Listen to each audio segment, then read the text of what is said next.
Welcome to Analyst Talk with Jason Elder. It's like coffee with an analyst, or it could be whiskey with an analyst reading a spreadsheet, linking crime events, identifying a series, and getting the latest scoop on association news and training. So please don't be that analyst and join us as we define the law enforcement analysis profession one episode at a time. Thank you for joining me. I hope many aspects of your life are progressing. My name is Jason Elder, and today our guest has 16 years of law enforcement analysis experience, all with Denver Police Department in Colorado. She was the chair of some great IACA conferences, and she's here to talk about process improvement. Please welcome Kristen Jacoby. Kris, how we doing? Hey, Jason. How are you?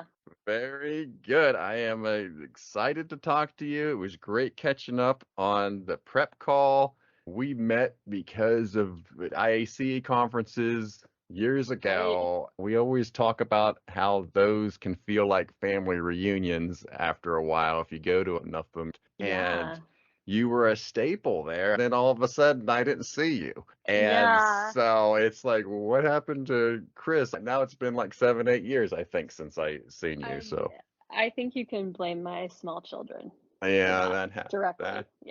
That happens. But that makes me grateful that we are friends on Facebook, because I have seen your children, the pictures of you and your wife and all that. It's been great seeing them grow up. But it's certainly understandable why you haven't made it to the IACA conferences. So hopefully great. Soon. Yes. All right. So how did you discover the law enforcement analysis profession? Yeah, so I actually was fortunate enough to take a class in my undergraduate studies for criminology that was called Crime Mapping and Analysis. And I took it because I was kind of at the point in my studies that I was like, okay, I got to find something tangible to do with this degree when I graduate. Like, I need a job. Theory is great and interesting, but I want to work in the field and not in a patrol officer capacity. So I took this class, and my professor is a guy you might have heard of, Noah, Fritz. He was the adjunct professor where I went to school at the University of Denver. So he was teaching this course, and come to find out it's somewhat similar to the CMAP course that used to be offered, just in a longer, more academic setting. So that's how I was kind of introduced to crime analysis and crime analysis as a potential profession, and that's how I got hooked up with Noah. Nice. Well, that paid off, certainly. I think so. All right. This is at the National Law Enforcement Corrections and Technology Center. Right. So the class was actually through DU, but after the class, and I think after a study abroad session with a lot of fun, I came back and was like, okay, time to buckle down. So I reached out to Noah and ended up kind of doing an independent study / internship sort of thing with him through the National Law Enforcement Corrections and Technology Center. So I was kind of we called me crime analysis assistant, and I helped him with whatever projects he was working on through the center, and also got my foot in the door at Denver PD as an intern. I was doing some crime mapping for them. It's interesting. This was at a time when the department, Denver, was just sort of newly exploring crime analysis, and they had actually taken sworn community resource officers and, for lack of a better word, made them do crime analysis. And they called them community resource officers / crime analysts. So they had minimal training and were just kind of, like, here, do this new thing. I think some of them went through the CMAP program, but certainly it was at that time when, sworn were not necessarily interested in kind of doing this work. So needless to say, they were happy to have a college student come in and do some free crime mapping for them. And I think I was probably, 2005-ish, if I'm going to date myself, but yeah, definitely using ESRI products, maybe 3.1 or 3.2, making some kernel density maps, super old school.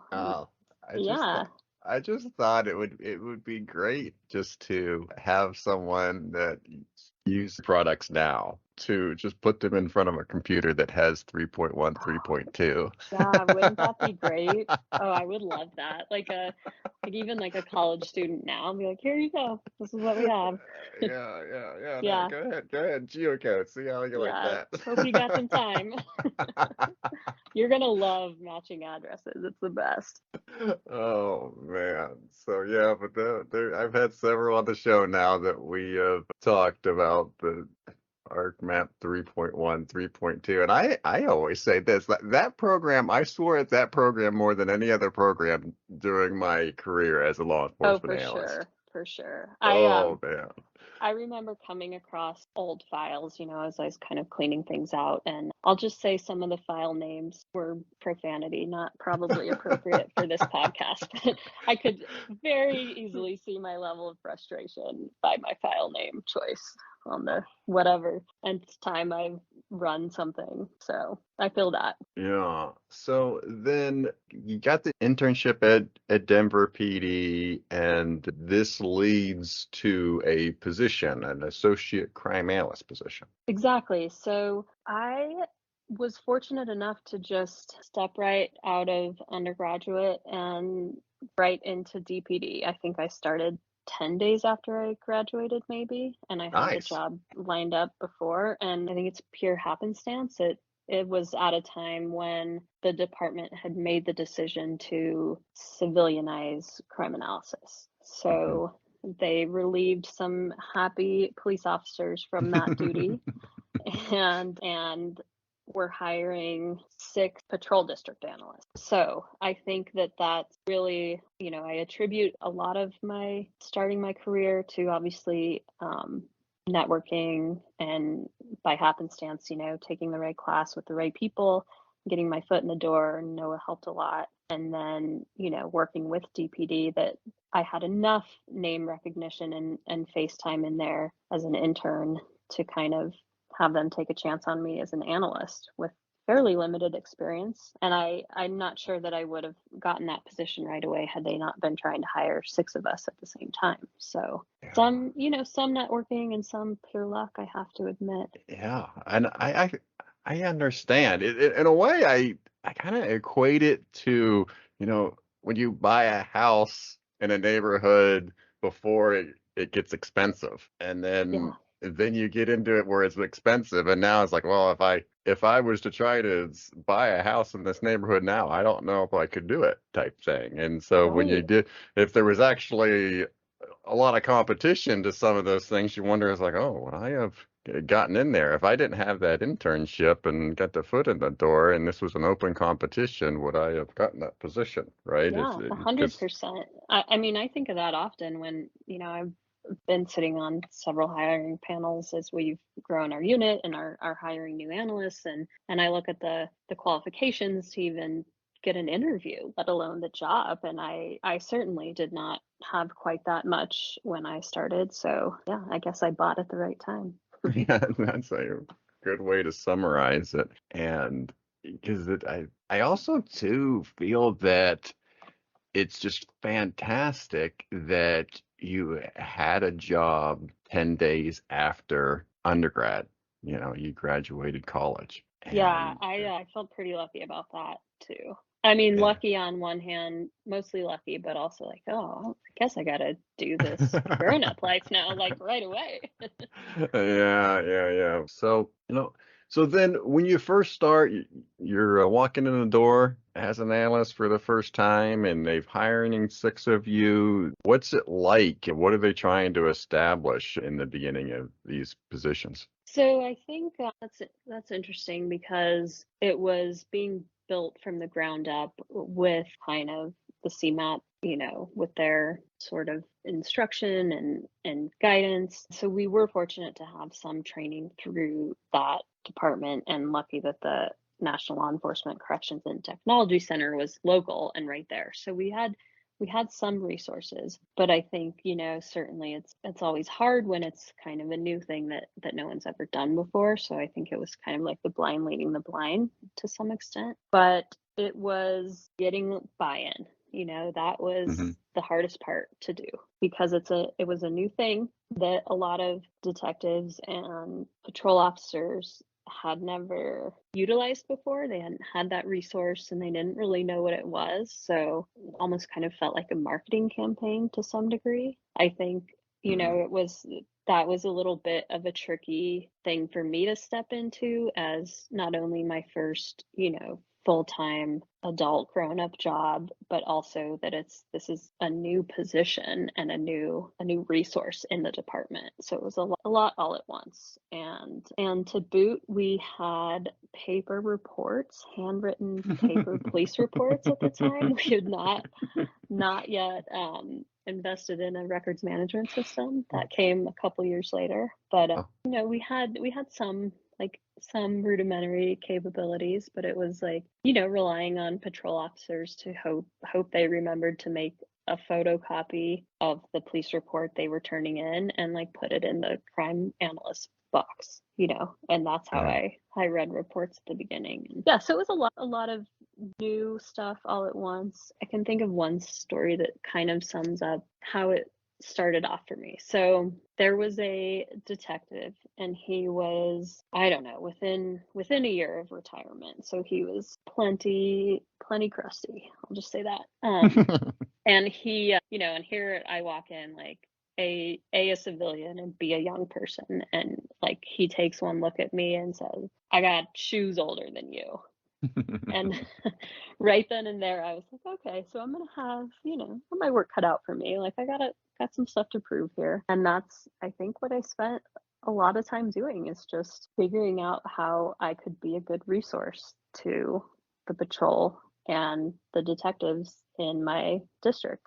It's just listening to someone talk about there's situations where folks move up the corporate ladder and are very successful at each step along the way. But then they get up and eventually become CEO and they're horrible at being CEO. Right. And they were perfectly fine and successful being in that realm where they understand exactly what's expected of them. They know the goals are set for them, and they're just doing, right? They're not Hmm. thinking, planning, leading. They are just doing what they're there to do. And in a way, it got me thinking about situations where you have these analysts brand new, just like you were in your position, and it is really daunting that they're just like it's brand new to the department, brand new to you.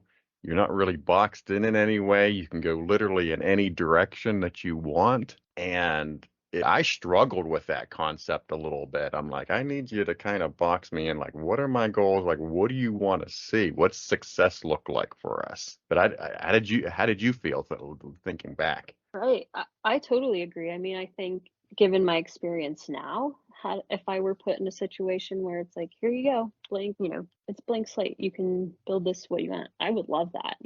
But at the time, being that I was so brand spanking new in my career, it was definitely daunting. And I certainly could have used, some boundaries, some guidance, kind of some direction. And I think, eventually we got there and it was a little bit of baptism by fire, but it was also kind of nice to be able to shape that, Hmm. even if I didn't quite feel prepared in my career to do so. Yeah. Now, did you eventually get the buy-in from the curmudgeon? I think a little bit.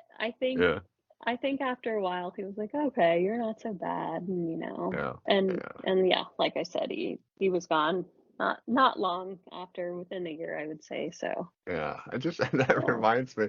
I started my first analyst gig was at Baltimore Police Department. I was Washington Baltimore HIDA employee stationed at Baltimore Police Department, and guys there again. It's kind of the same thing. I was 23, and a lot Yeah. of those guys were. I think they were civilian. Most of them were civilian, but they had retired as Mm. Baltimore police officers, right? So again, they had shoes older than me, just as you described. I'm trying to remember how the nicknames came about, but they called me Snots.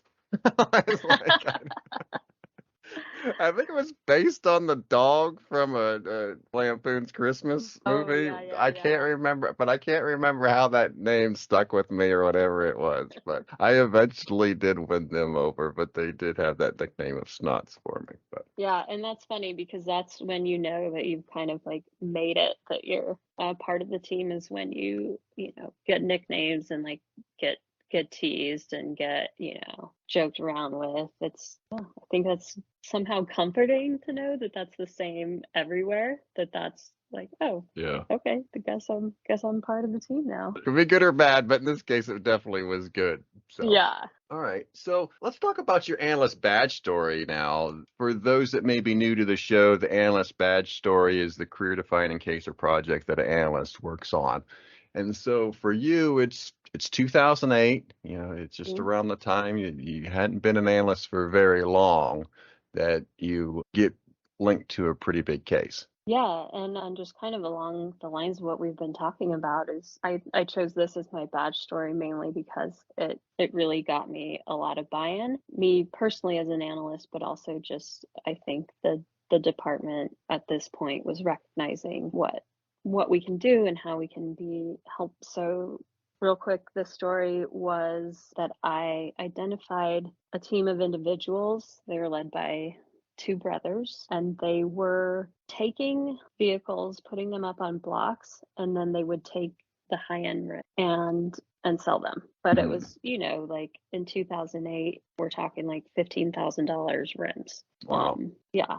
So that's kind of blew my mind then, and still even, I guess. But basically, the crew was using stolen trucks, so they would steal trucks and then go and dump their rims, to hit several cars a night and dump the rims and just leave them on blocks. And what I started doing was tracking the stolen trucks, but more importantly, the recovery of the stolen trucks. And it just so happened that they were kind enough to me to just dump them within blocks of their house. So yeah, so again, a little bit of luck. That's you got to take what you can get. Yeah. Yeah, so we pretty quickly had a very small area to focus on where they likely were, their headquarters was. So once we kind of narrowed that down, I worked with one of the detectives to identify, you know, who in that area and set up some surveillance, and eventually the case went to grand jury, and so I testified in grand jury. But it was a pretty long, drawn out investigation.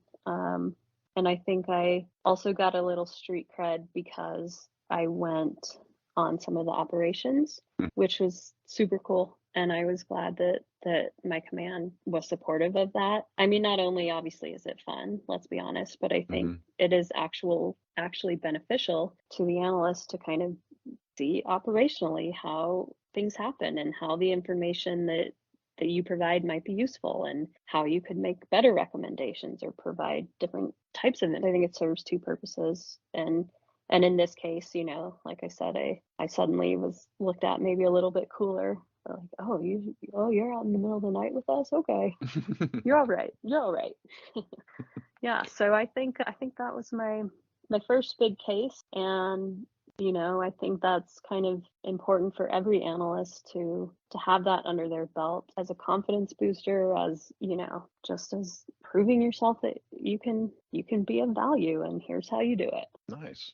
I'm curious about the victims of these stealing the rims, because to me, if you got $10,000 rims on your vehicle, then I would think that you would have on a car alarm, or at least in somewhere that it couldn't, you know, be just left on blocks. You would think that should be a safe assumption, but oftentimes, you know, the cars, you could tell that the rims were worth more than the car.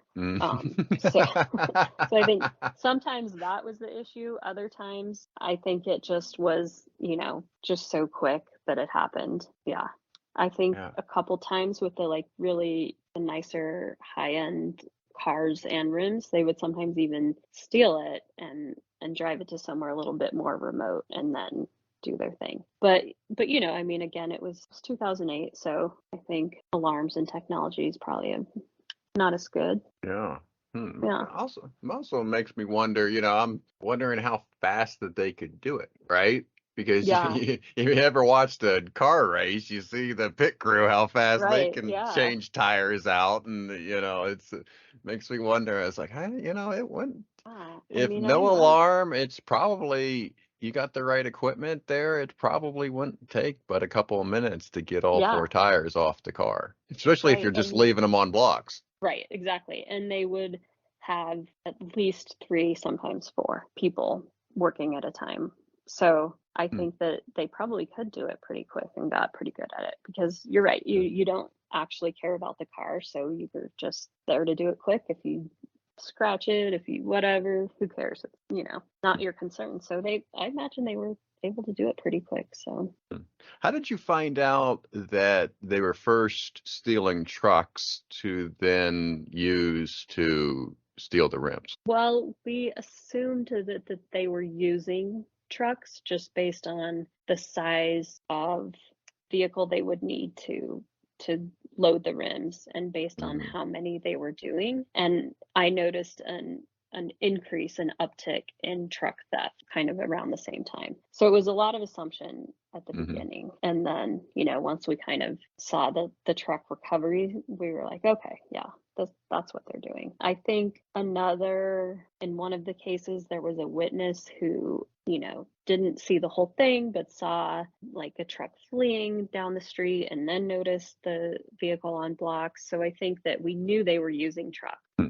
and that there were also a lot stolen at that time. Yeah. All right. And you mentioned that you testified to the grand jury, and it's interesting. I've never been part of a grand jury. And so I guess did you find it to be different? I mean, obviously you've gone on to do other types of court stuff, but I mean, was the grand Um, jury different in your mind? I don't want to say easy because it's important and official, but it's not very stressful because you don't have defense there. It's Hmm. pretty much just the prosecutor asking you to take the grand jury through the evidence that you have. And I spoke a lot about the mapping that I did and how that works and what is crime mapping and things like that. And I actually looked up and there was a grand juror sleeping during my presentation, so I managed to lull at least one to sleep. So yeah, I mean, it was a really cool process to be a part of because it was at the time like very hush hush, top secret. You have to be sworn in. You can only talk about the case with others who are sworn in, and so that part of it was just neat to kind of be a part of that. Mhm. But yeah, as far as the actual testifying, it is pretty low stress. Oh, Now, did they eventually found guilty, plead guilty? How did it Yes, end they up? were. Yeah, they did plead guilty. Yes. Grand jury came back and found them responsible and then they pled out.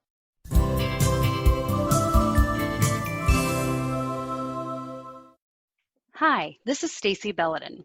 As an aspiring crime analyst, I tried to find any training available to learn from classes, workshops, conferences, networking, you name it. If I could give one piece of advice, it is to invest in your future. I see many analysts sit out of training not to go to important conferences because their agency won't pay for it. And that happened to me too, but there's nothing that says you can't figure out how to get there on your own. Submit a presentation on your work, and you may find that some conferences will waive your registration. Buddy up in a hotel room to cut costs. Find local opportunities on online training where you don't have travel costs. Just like you budget for a vacation or a child's education, you should do the same for your continuing education. It's worth it. So this is Sam, and I want to let you know that it's okay to talk to strangers. Obviously not if you are 4 or if you're walking alone at night or in the woods. But in general, if you're just out in your day-to-day life or you're traveling or whatever, talk to somebody, talk to strangers. It makes you a more interesting person because it gives you more perspective on life. Everyone is walking around with an interesting story.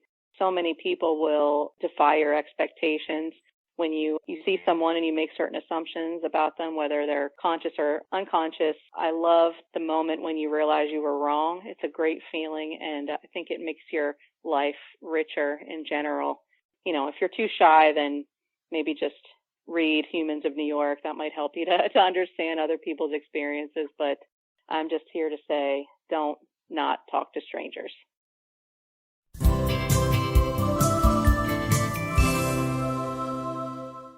So you're an associate. We're going to kind of speed up through some of this Yes, now, sure. and so you stay an associate crime analyst until 2016. For the police department, you become a statistical researcher. Is that something that was a promotion? Was it something that you applied for? How did that come about? Yeah, so I spent that time between the beginning and the move to the statistical researcher in two different patrol districts. So kind of the same, just patrol district crime analyst, but I kind of moved around the city, switch it up a little bit, and then just kind of got to a point in my career where I needed something fresh and some change. And I think that that's the fact that Denver's been able to grow our analytical unit and capabilities so much. We're up to 19 positions right now, I believe, 18 or Nice. 19. Yeah, it's really great because it's provided more opportunity to kind of move around and do different things. And I just was ready for a change. So this position became open and I applied for it. And it was out of headquarters, and it is a position that's does a lot more administrative analysis and kind of looks at more long-term projects. And it's on the same floor in headquarters as the chief's office. So there's a lot of, brass just walking over and asking questions. This unit, this smaller unit, we call it 412. That's just happens to be the number of the office that we're in. But that's how we, tell the difference between the 412 nerds, as they're affectionately called, and the other crime analysis people who are the other analysts who are working in districts or other specialized units. But this 412 group is, like I said, headquarters and kind of serves a purpose to do more administrative analysis for the chiefs. The unit also handles public information requests and open records requests. So it's quite different actually from a district crime analyst, the work they are doing. But I think what I benefited from the most was a better understanding of our data and how our data works and how it can be used, how complicated it is, how messy it is. I think at the time, in the crime analyst and to some degree still in our department, you almost have like kind of tunnel vision on what you're doing. And it's like you've got a data set and it works and you use it, but you don't really know how much data exists out there until you're looking at all kinds of different questions. And so that was kind of eye-opening for me, for sure, to look at all the various, projects and questions we get. It was really interesting. Yeah, I think you hit the nail on the head. The point that I was going to make is you have various data, but what question are you trying to answer? And that's certainly different for somebody that may be an investigator or a patrol officer versus someone that's on the executive staff or the police chief answering various questions. So those are obviously not only just two different levels, but you're asking different things of the same data. Right. And even using different data that I'd never used before because I didn't have the occasion to use it. For example, one of the first things I did when I switched to that unit is I worked on a couple of internal affairs investigation cases, and I was plotting GPS data from cars, AVL data, and I'm like, oh wow, like it didn't even occur to me that this existed. If I stopped to think about it, sure, it makes sense that I knew it was there, but I just never really considered how that would be used or why or what in what context. So it was pretty eye-opening, I would say, for sure. Yeah, well, the union certainly doesn't like that. No, definitely not. So, and you might have mentioned this, but maybe I didn't hear it. Was this also a new position, a new unit, and you were one of the first to have it? No, this was fairly established by the time I got there, and others had been in the position before me. But I was trying to think. I don't want to state wrong, but I believe I was the only person to go internally from a crime analyst to this job.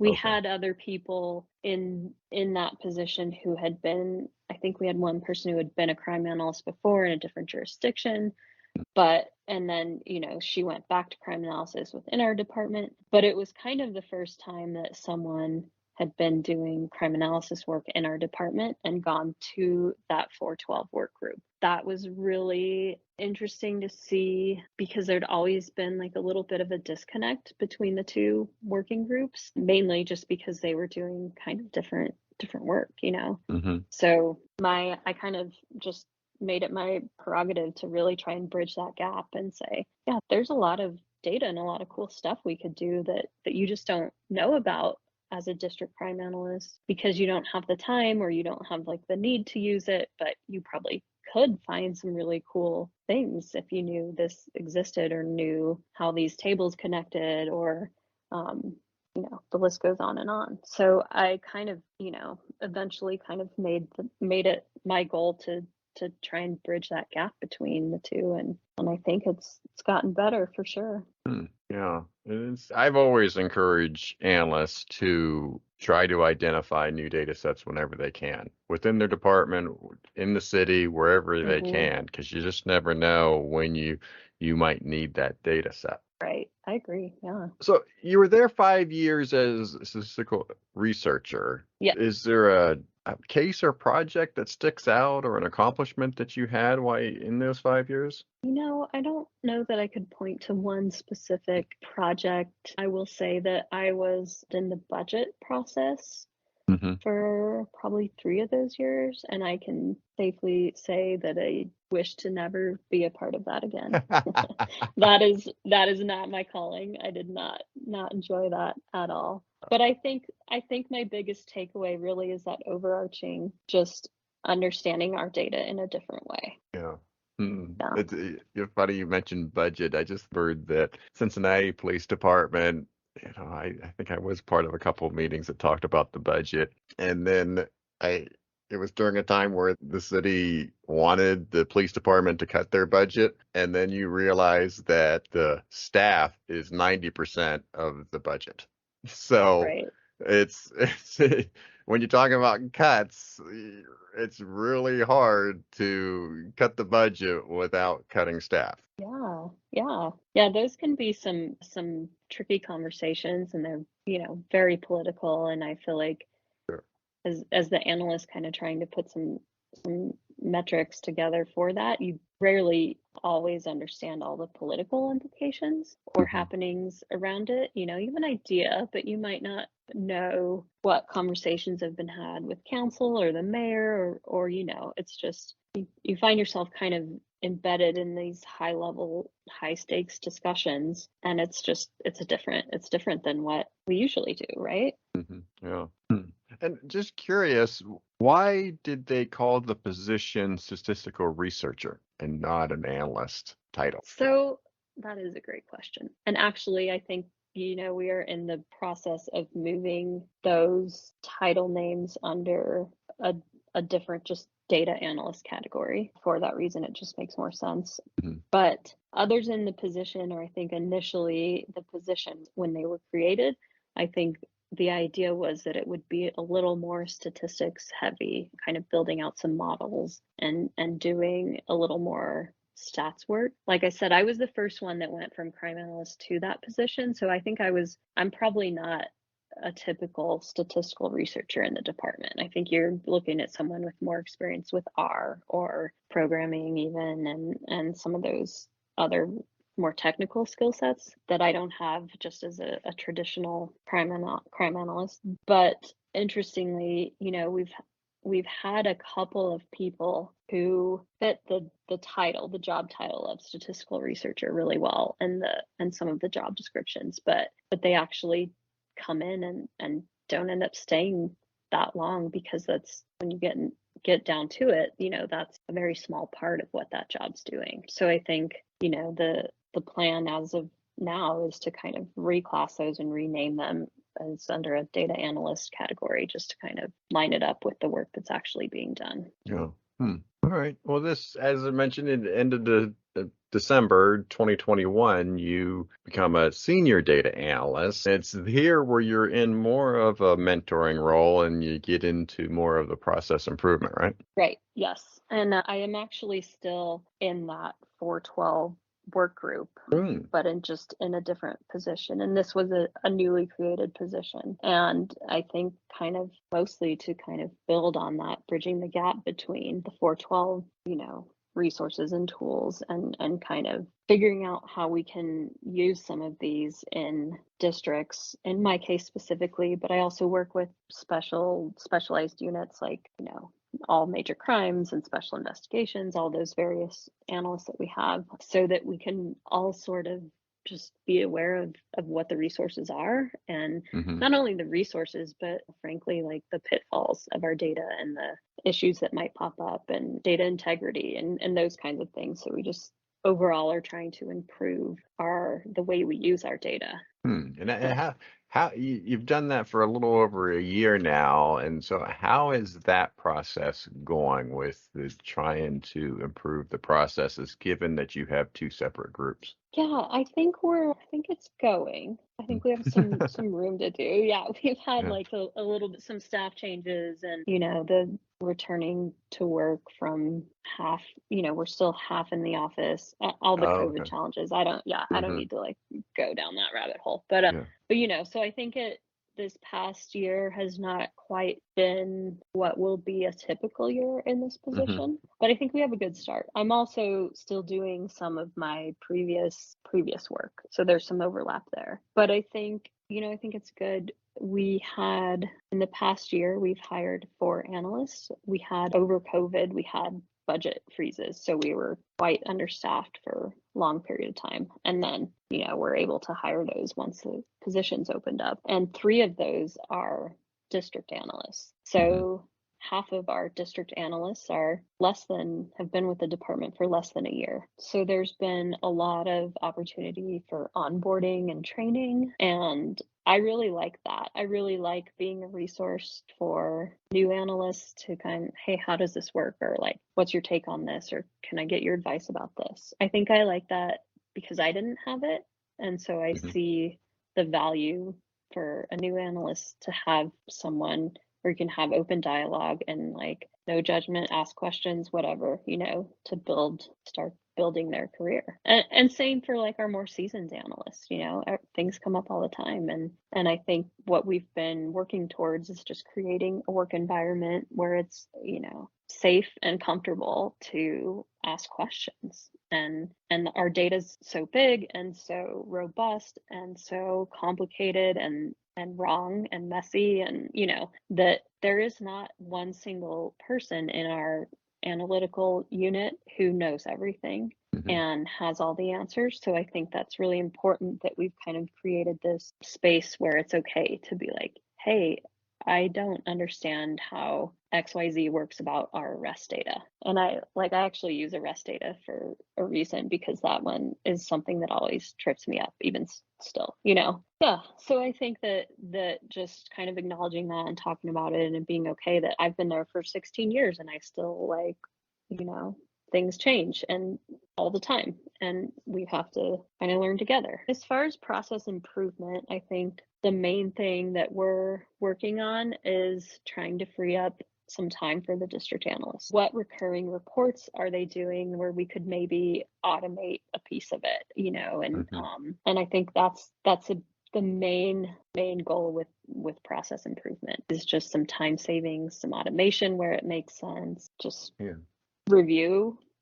That's a big thing we've been working on, is having someone get a second set of eyes on an important thing going out. Just overall, just improving how we do things, and documentation, which is a big thing that we've kind of lacked. Yeah, that's never fun.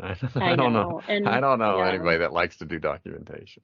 No, but we had our long-term supervisor of the unit, Kris, retired in the middle of COVID, and she just did so much.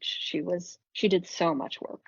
And I realized I think a lot of us became this person, but I feel like I got a lot of it where it's like someone would email and be like, Kris Wyckoff used to do this for me. Can you give me the like updated 2020 numbers? And I spent a lot of my time trying to recreate what she did to figure out how she did it or why she left XYZ off or like, can I even get that number again? Can I duplicate it? And I think that, you know, her leaving and us trying to kind of redo some of the stuff she did or update it is what really prompted this, that like, okay, we've got to like, you know, create some data standards and create some process standards and some documentation so that we're not so heavily dependent on one person. Yeah. So it's interesting because I think when we first started talking about process improvement, my head went to standardization, and I'm not exactly sure that's the avenue that you're taking. I think that it is part of it. Mhm. I think that's a big part of it actually, and we're shortly in not only the police department but the overall Department of Safety. So we've got, you know, some kind of more citywide safety analysts who are more focused on like social harms and fire and EMS. So that entire Department of Safety, a few of us kind of from each section are going to start meeting to create some data standards and disclaimers and kind of just try to be on the same page. And standardization is actually, yeah, a big piece of that, you know, everything down from, okay, what do I do when I find a burglary pattern? Like, you know, I'd like to get to a place where it's like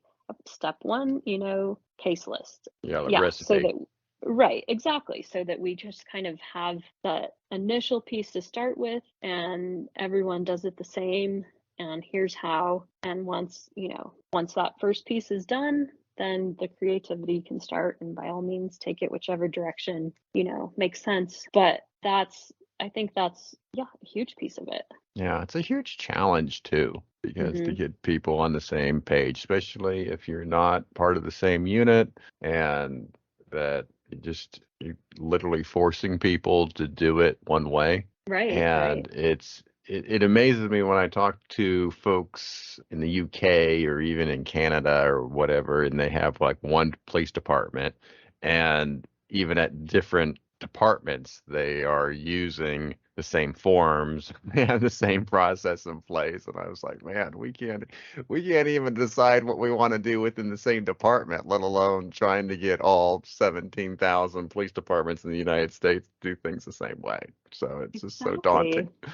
I mean, sometimes even answering a question that, you know, it's at face value seems really simple is hard even to do it the same way in the same department. I mean, I use this example of traffic fatalities. We had a press conference coming up and the chief at the time asked how many traffic fatalities. And, you know, like in theory, that should be fairly easy for any analyst in the department to just quickly pull that data. But I was talking to the traffic analyst and he was explaining all the nuances, like what counted as a traffic fatality. And it's based on, okay, this person was in the hospital for 2 months and eventually passed away.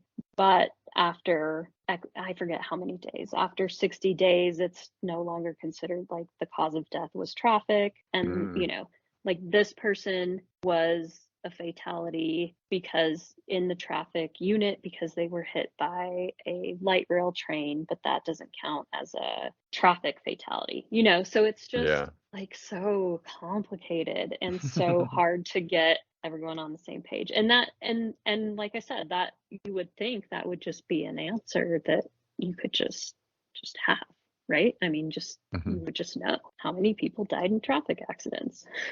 But yeah, so there's always more to it. yeah, it's never straightforward. As I mentioned in your introduction, you were the conference chair for how many times were you conference chair for IACA? I think twice. Mm-hmm. Yeah, I think I did it 2 years in a row. And then how many times were you on the conference committee? I think just one time on the conference committee, not as the chair. Chair. Okay. Right. And then, had you gone, how many IACA conferences have you gone to? Ooh, I knew you were going to ask that as soon as we started talking about it, and I didn't count them up. But I don't know. A Well, here, handful. We'll say let that. me ask you another question that I like to Yeah. ask. Like, do you have a favorite conference? Oh man, I think Dina was really good. Okay. That was a good one. I think I'd be remiss if I didn't throw my first one in there. My first one was the year I started at DPD, and that was New Orleans. And again, like with the luck and the Noah situation, I kind of got to go last minute because he was on the board at the time. Maybe I think he was president at the time of IACA. And he, there was a scholarship kind of thing situation last minute. So me and another Denver analyst who had just started, Kevin Wong, the two of us got to go, and it was just really, really cool to see what other departments were doing. Yeah. And I think, that was, it was only a matter of months, probably 3 months after I started. And so I think that, like we spoke about earlier, that space I was in where it's also new. I think that it was really helpful for me to see like what can be, what this can be and what directions we can go in. And it was also very eye-opening to be like, what other police departments have data in their computers, not just like in a pile of police reports on their desk?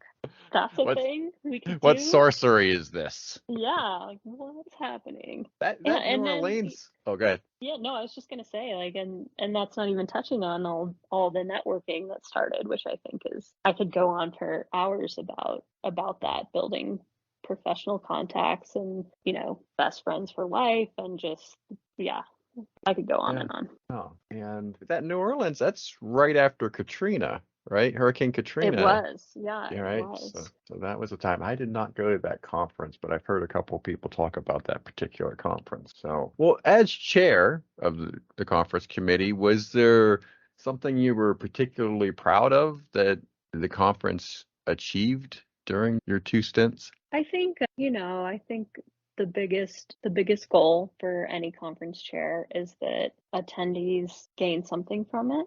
Mm-hmm. And I think that both those years, I feel comfortable saying that, that people came and they learned. I think that like that's the case for every conference I've ever been to. There's great things to learn there. So I think it's just that and not blowing the budget and pulling it off, to be honest. The fact that it even happens and it runs smooth, like that's a huge accomplishment, knowing how many pieces there are to put together and how much planning and hard work it really takes for those volunteers to pull it off, So I think that in itself is an accomplishment, and everything else is a little bonus. Yeah. And what were the 2 that you were chair of? The Ravella Henderson was the first one I did, and then Denver the next year. Oh, that Henderson. That was the one right outside of Nevada? Yes, right outside of Vegas. Yeah. I mean, not Nevada. Yeah, Vegas in Nevada. In Henderson, Nevada. Yeah. That was the one that we weren't sure if the lights were going to stay on the week we were there, because it looked like they were about ready to sell the place. Exactly, and they were there were.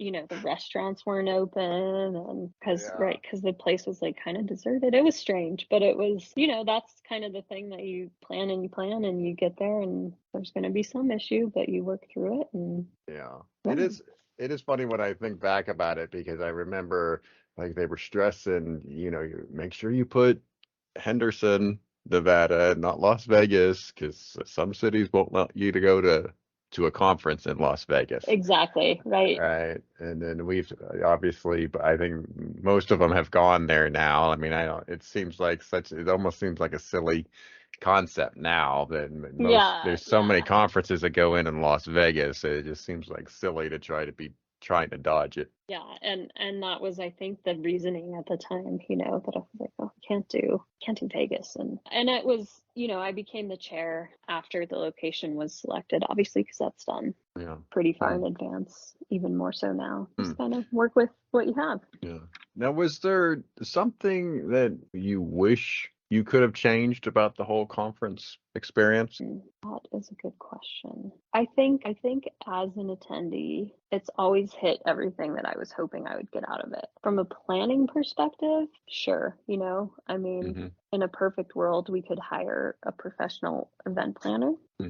Because that's what they do for a living. So I think it's interesting that we've been able to have so many successful conferences with amateur event planners / crime analysts who are full-time working crime analysts and like doing this, as they have free time in their days and their nights and weekends. Yeah, it does kind of make me wonder what kind of event we could pull off if there was, room in the IACA for a paid professional event planner. Yeah, that would be interesting. Yeah. Yeah, especially something like Vegas too, where it's, there's just so many opportunities to get some really good deals on a variety of products and events and services. Yeah, totally. Yeah. And full confession, I had one of my good friends is an event planner in Denver, and I called her in a panic one day because I was like, this is what they're telling me that the audio visual is going to cost.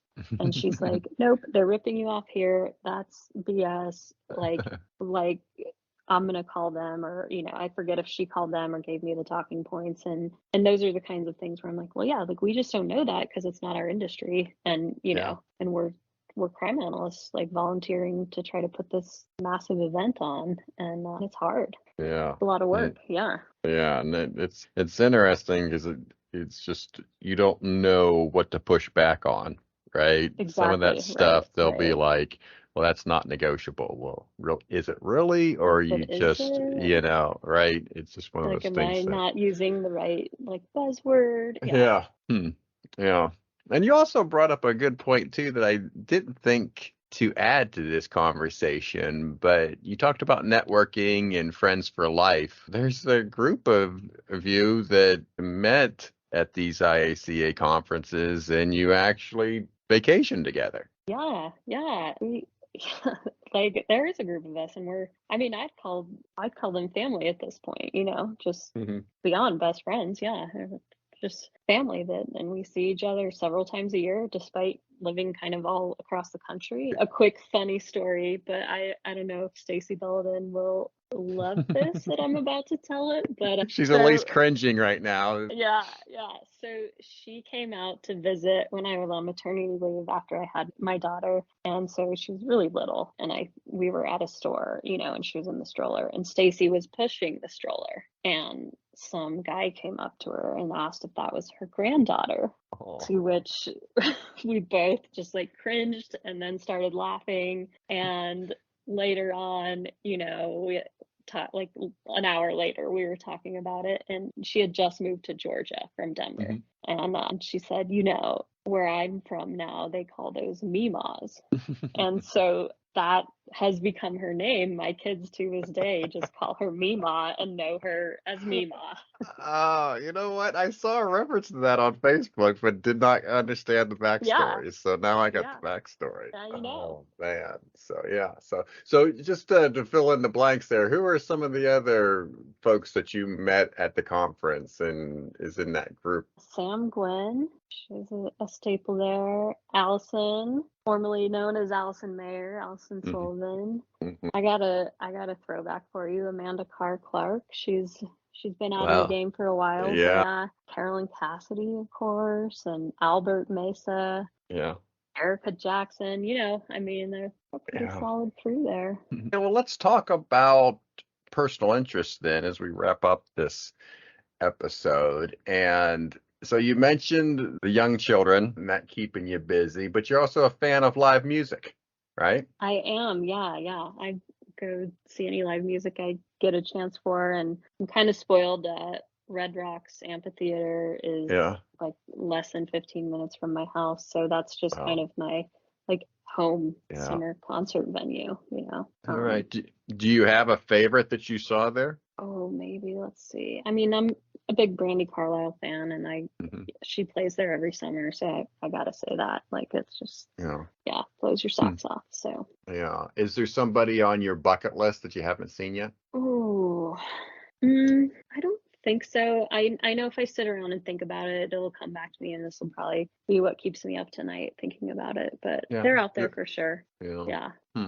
It's interesting. I don't know if I just underestimate the number of people that are live music fans, but it seems like there are an awful lot of analysts that I talk to and interview that tell me live music is their personal interest. Really? And so I don't know if there's a correlation there, or just maybe I'm underestimating the number of fans out there of live music. That would be interesting to dig into deeper. So, all right. And then also just wanted to get your take. I had Jonathan Softly on the show, and I guess we're back in December. He lives and works in Texas, and he was talking about his husband, and I wanted to get his take on, being in Texas, being in law enforcement, and obviously being part of the LGBTQ plus community. It was nice to hear that he was supported in his current role, and he did have a story about when him and his husband went to go get their license. But other than that, it was good to hear that the police departments that he had worked for had been fully supported of him. And so I just wanted to ask you kind of the similar types of questions, like what's your experience been for Denver PD? Yeah, sure.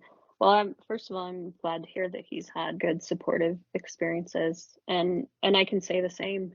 Obviously things have changed over my 16 plus years there, and I'm, far more comfortable to talk about my family and have pictures up of my wife and my kids, and than I was, when I started. But I think that I really feel supported. I'll tell a quick story. So obviously the Club Q shooting in Colorado Springs, those happened at the end of last year, really recent, and touched a nerve for everyone being so geographically close, but then also the LGBT plus community, it really hits home. And so our chief of police, within a few days, sent an email department wide just acknowledging it, like saying out loud that, hey, if you're feeling impacted by this, and here's some resources, and we're all in this together, and just some really kind, great words. And another thing he did that I thought was super cool was he authorized officers to wear a pride badge for the rest of the year, and he wore it, and the deputy chief, she wore one as well for the rest of the year. They had the normal Denver Police Department badge, but then there's a special pride edition with the rainbow kind of circling the badge. So it's just like really, really cool to see how support has evolved from, kind of just being like just okay or tolerating even, members of that community, to actively like department wide just talking about it and visibly supporting, this community. So I think it's been great. And of course, there's always going to be those like awkward stories. I have like a funny awkward story if you have a minute. Yeah, go. Yeah. So please. There was an officer who worked in my office, but like different unit, but we all knew each other, and we all, talk amongst ourselves. And he was fairly new up in that unit. And so when I was pregnant with my daughter, it was fairly early on, and no one knew. I think one person at work knew. And so I was like, I don't know, how do you do this? Like, how do you tell people like that? So I was like, I'll get some breakfast burritos and just say, hey guys, like, I don't know, here's some breakfast burritos. I got some good news. So I do that. I tell everyone. And this officer, Brian is his name, he goes, oh, great, congratulations. Were you planning on it? And I just kind of paused for a minute, and I was like, actually, you have no idea how much my wife and I had to plan this. Like, yes, a lot of planning. And he just like, his face kind of turns red, and just like we just start laughing about it. And I was like, also like, just, you should never ask anyone that question, because what are you going to do if they say no? Just not a safe question for anyone, but so there's like, I think just always going to be those little coming out moments, I guess, but that was hilarious. It is funny that you mentioned that, because it is kind of a question, like, you used to be like, like it was an accident right? Like the Yeah, birth, yeah, like the conception was an accident kind of thing. And I guess that does seem kind of like an old way of thinking. Like I remember like they had to declare that. Like that's I remember my family sometimes it's like you almost had to declare it as if it was not okay or something like that unless you knew the right. exact reason why this conception happened. Yeah, like later on, I asked him, I was like, what were you gonna do if I said no and started crying? Yeah, oh man. So Well, that was I teased him about it yeah. for a good So while. so then, in terms of the planning portion of that, I mean, obviously as you're doing there, lots of decisions to make in terms of this whole process. But then you both decide who's going to get pregnant, right? Yeah, which somehow managed to be me twice. Don't know how I felt for that, but here we are. Yeah. Well, I was just wondering how that all came about. Yeah, I think for me, I was just like, oh, yeah, I can be pregnant. I don't mind. And my wife Aspen was like, oh, I don't want to do that at all. She had like pretty strong feelings about it, Yeah. Okay. and Well. then she saw me go through it, and she was like, well, I would love to have another kid, but like I definitely never want to do that. And so I was like, all right, like here we are. Yeah, all right. I'll take one for the team on the second Yeah, one too. yeah, So exactly. yeah, kind of thing. Well, I guess well, at least it was one of those situations where one was a hard no and the one was open to it. Because if you were both hard no, then it gets that's kind of a Yeah, it yeah, gets a little bit more planning. Not that it's a sure, more planning, road and stop. It yeah, just takes more planning, right? yeah, So. exactly. All right. Well, very good. Our last segment to the show is Words to the World. And this is where you can promote any idea that you wish. Kris, what are your words to the world? So I think my words to the world are related to our field, and that I would just say, get out from behind your desk, from behind your computer, and go on ride-alongs, go on warrants, sit with a call taker, sit with a dispatcher, connect and network with people in your department, and that's just take up every opportunity you can to learn more about your department and your data and how things work and why things are the way they are, and that it's going to be not only interesting but really helpful to your job. Very good. Well, I leave every guest with you've given me just enough to talk bad about you later. Oh yeah, yeah. But I do appreciate you being on the show, Kris. Thank you so much, and you be safe. Yeah, thanks, Jason. This was great to catch up. This was a lot of fun.